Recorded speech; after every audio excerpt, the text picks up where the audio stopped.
Lubos-lubos ang pasalamat ng isa po nating kababayang magsasaka sa Zamboanga del Norte sa tulong na naipaabot sa kanila ng programang pang-agrikultura ni Pangulong Ferdinand R. Marcos Jr.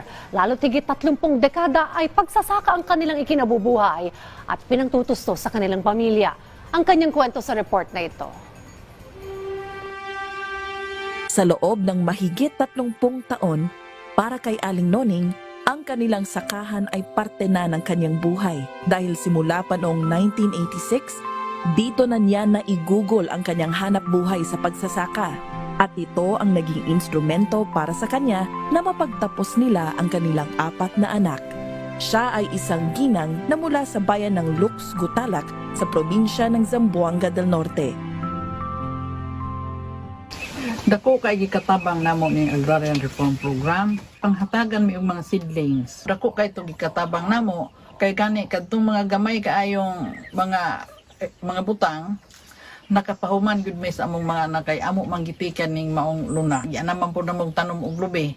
Mao ning makita niyo karon nga kalubin-an na gyud ni. Karon 70 anyos nako. 38 nako ka tuig nga gauma. Mahigit 8,000 titulo at mahigit 12,000 ektarya na rin ang naibahagi sa ating mga magsasaka sa rehiyon ng Zamboanga simula ng nanungkulan si Pangulong Marcos. Mahigit 4,000 benepisyaryo rin ang nakatanggap ng kanilang mga titulo noong araw na ito. Ito ay sumasaklaw sa mahigit 7,000 ektarya. Ug karon dako kay kong pasalamat sa atong sekretary sa DAR ug labi na gyud sa atong mahal nga pangulo pagsuporta niya para sa kabuhian namong mga magbabaon.